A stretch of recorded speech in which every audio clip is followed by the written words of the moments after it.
कि वो होता है तो कैसे होता है। फिर जैसे दो भौगोलिक खंड है,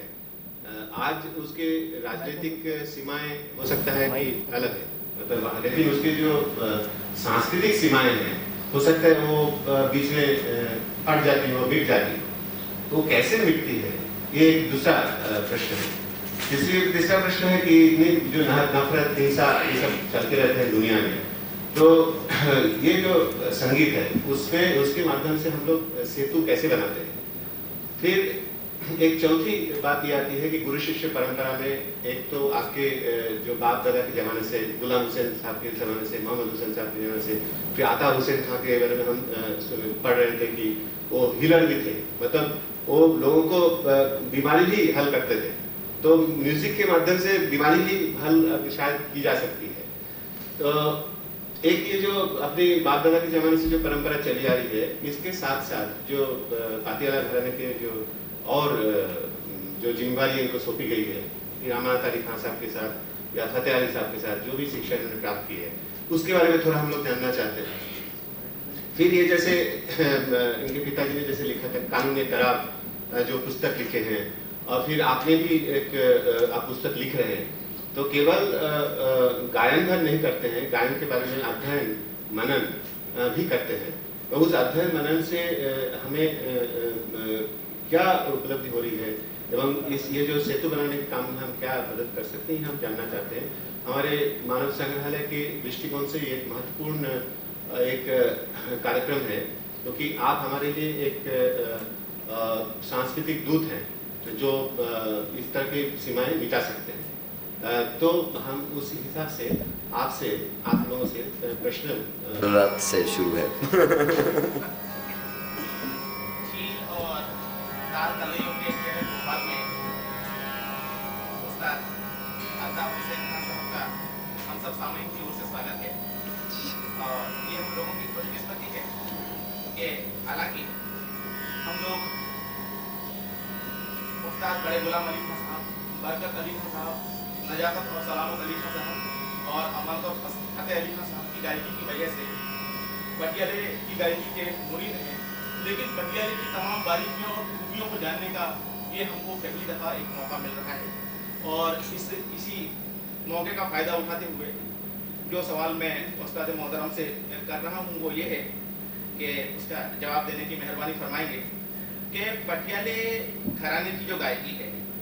उसमें जयपुर की ध्रुपद धमाल की गायकी मिली हुई है, आगरे की गायकी मिली हुई है और ग्वालियर की गायकी भी मिली हुई है। गर्ज की तीनों घरानों की गायकी जो है पटियाला घराने की गायकी में मिली हुई है। और ये इन तीनों की गायकी से अगर पटियाला घराना बना है तो पटियाले घराने की मखसूस पहचान, जो जाति पहचान है, वो क्या है, वो मैं थोड़ा सा जानना चाहूँगा। और पटियाले घराने की वो खासियत कि जिसकी वजह से तमाम ख्याल के घरानों से अलग पटियाला घराने का जो वजूद है वो मकबूल हुआ,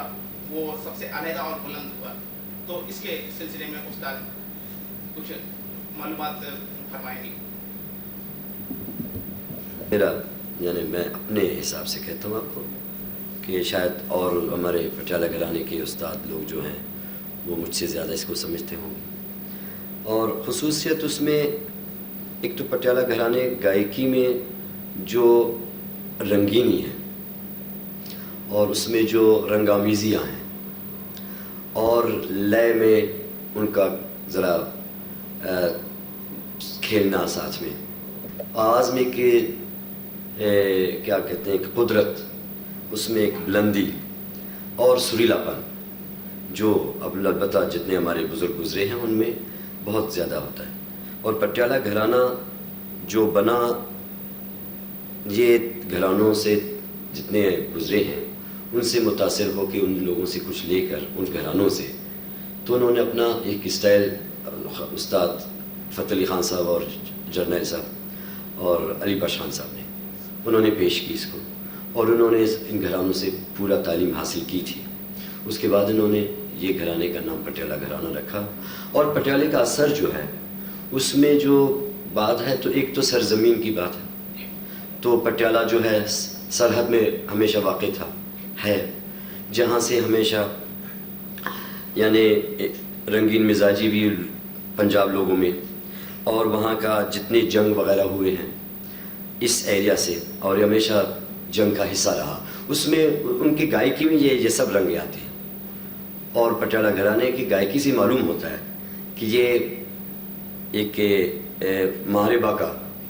मैदान था और हो चुका था। इसलिए कि गायकी में इंसान यानी उससे ज़मीन का भी असर होता है,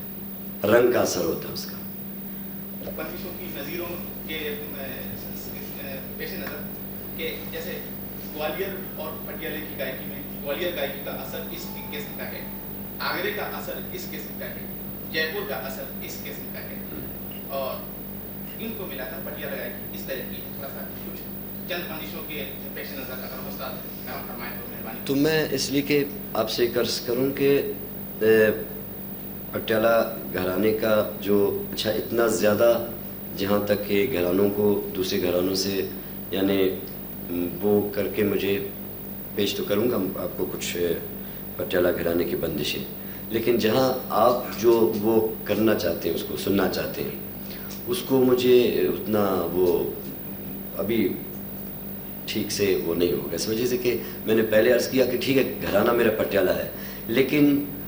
भाषा और ज़बान और सरज़मीन के हिसाब से कि हम लोगों ने अफ़गानिस्तान में रहकर इस घराने को सिर्फ पेश किया, बनाया और इस नाम पे हम गए। और अब दूसरे घरानों को जैसा यहाँ पर जो लोग रहते हैं, बसते हैं, वो लोग हैं यहाँ, यहीं पैदाइश हुआ, तो उन लोगों को ज़्यादा इस चीज़ों का है। हमारे ऊपर सिर्फ बस इतना मैं मेरे हिसाब से मैं इतना ही अर्ज़ कर सकता हूँ।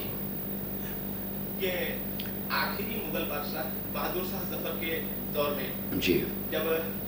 दिल्ली से बहुत से जो क्लासिकी मौसीकार थे, जिनमें उस्ताद मोहतरम तामरस खान साहब वहाँ से माइग्रेट होकर पटियाला पहुँचे, और उनकी जो शागिर्दों की रिवायत है, जिसमें ये बड़े मियाँ कालू खान साहब और उस्ताद मुबारक अली खान और बहुत से जो हैं, तो इन्होंने नबी बख्श और उनके जो फर्जंद हैं मियाँ जान, अहमद जान, आशिक अली खान साहब, उम्मीद अली खान साहब, तो इन सब ने जो इन्हें वो जो गायकी की शुरुआत की वहाँ पर पंजाबी जो स्टाइल की गायकी, और उस गायकी में ये कहते हैं कि पंजाब की सरजमीन का टप्पा मिला हुआ है, सिखों के सबद मिले हुए हैं, सूफियों की बानी मिली हुई है, और कव्वाली की ताने मिली हुई है पटियाला की गायकी में पंजाबी फोक। अच्छा, जब फ़तेह अली ख़ान साहब और जर्नैल साहब अली बख्श खान साहब, तो ये तो इन्होंने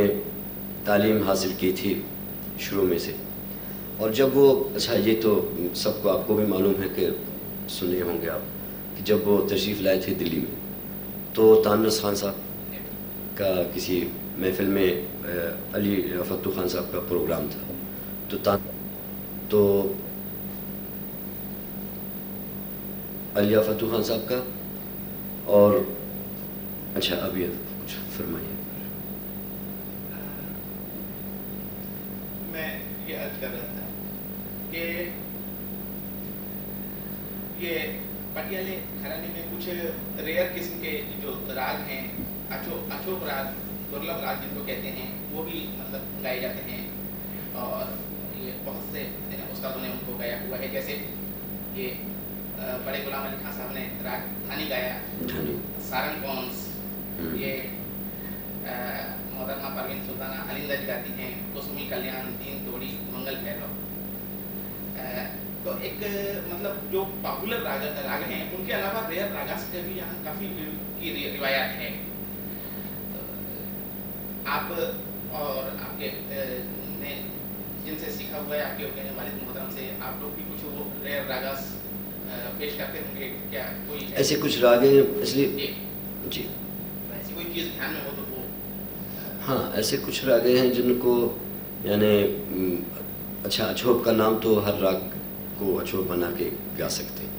उसका कोई राग अछोब नाम का कोई राग है नहीं, सिर्फ राग को पोशीदा करके पेश करना वो उसकी महावरत के ख़ास काम है कि वो कैसे पेश कर सकेगा उसको, तो अछोब कहते हैं। मगर ना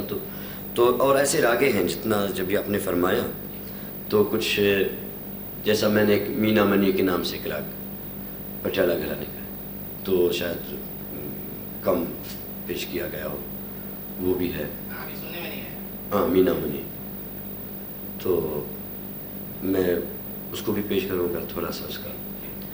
और ऐसे राग हैं इसमें, तभी मैं थोड़ा सा कुछ पेश करके फिर वो करते हैं, ठीक है।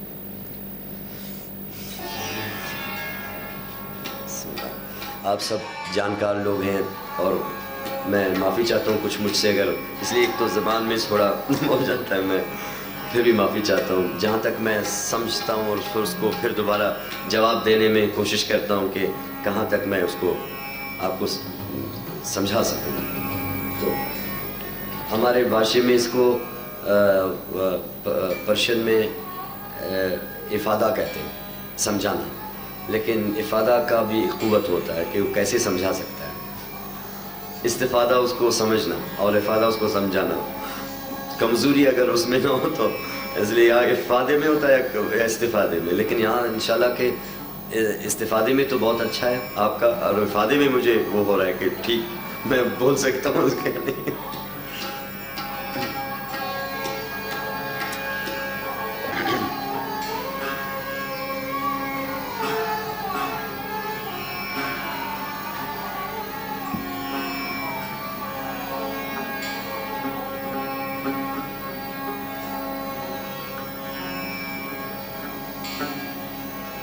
ये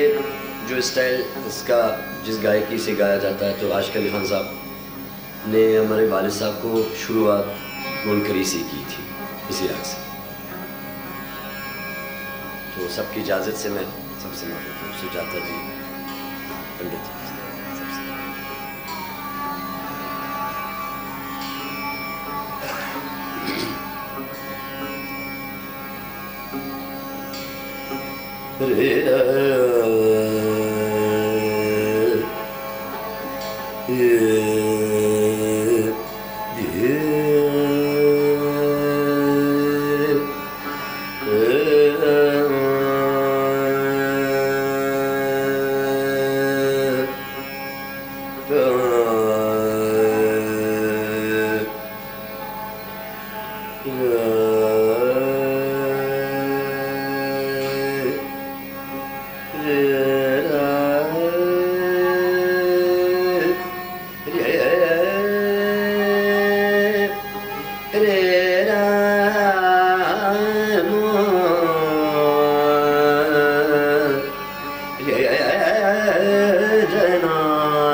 आनंद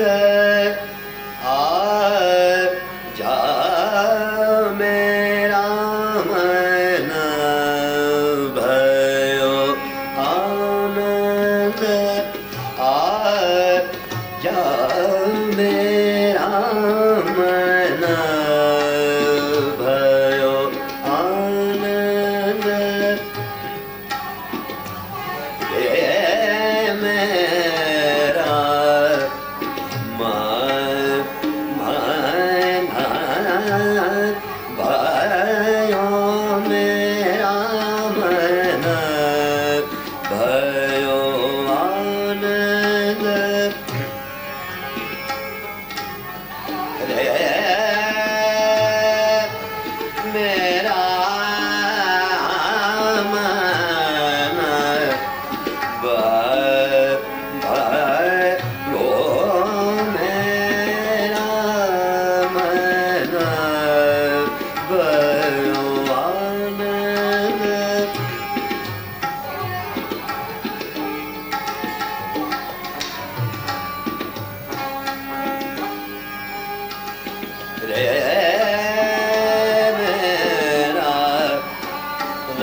सखिया सब मिल मंगल गाय। ओ मेरा मन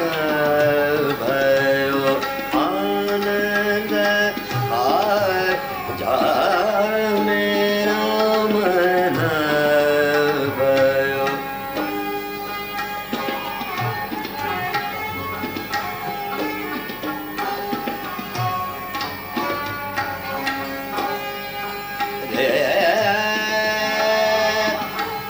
मेरा मन भयो मेरा मेरा मन भयो मेरा मन भयो आनंद रे मेरा मन आनंद जा मेरा मन भयो आनंद। सारे मगध